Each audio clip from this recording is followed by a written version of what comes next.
这只幼鸟脚上穿的不是时髦的堆袜，而是厚重的岩茧，这令他举步维艰，甚至因此而丧命。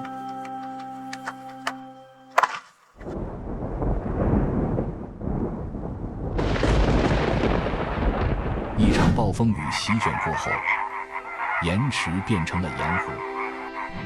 火烈鸟不知从何而来的信号，从数千公里之外飞奔而来。它们成群结队，很快便将盐湖点缀成了粉红色的海洋。盐碱湖炙热且都是咸水，这里几乎没有它们的天敌。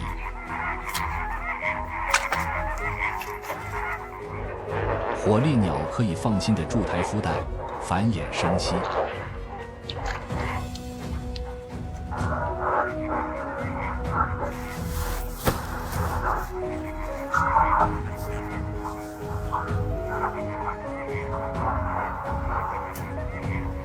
仅1个月后，盐碱湖便有数万只幼鸟破壳而出。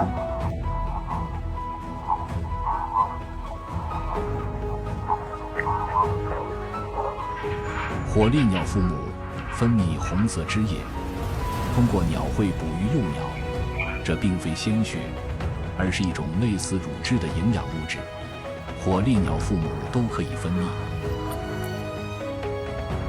盐湖中有丰富的藻类和浮游生物，里面富含虾青素。火烈鸟食用之后，不仅浑身羽毛变成红色，也将汁液染成了红色。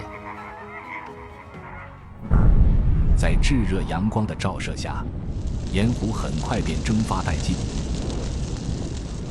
这里已经不再适合它们生存。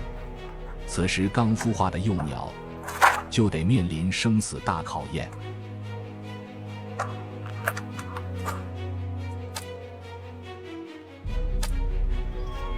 最近的水源在50公里之外，火烈鸟不得不进行长途迁徙。幼鸟们还无法飞行，只能成群结队，在年长火烈鸟的带领下徒步前行。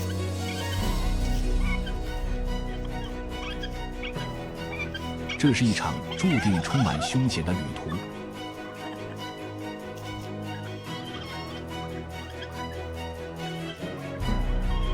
大部队踏步向前，难免会有小家伙掉队。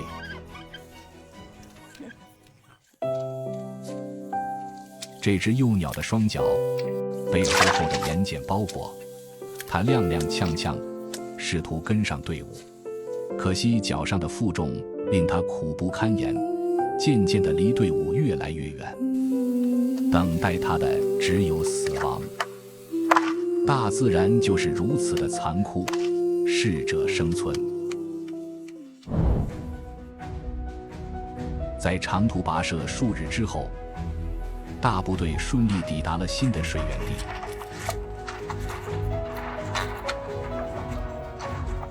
他们饥肠辘辘，到达目的地第一件事就是开饭。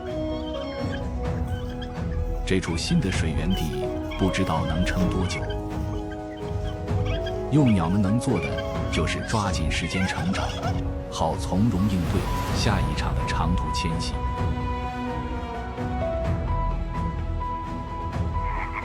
人生也充满旅途，需要上懂车帝选一辆车来陪你征途。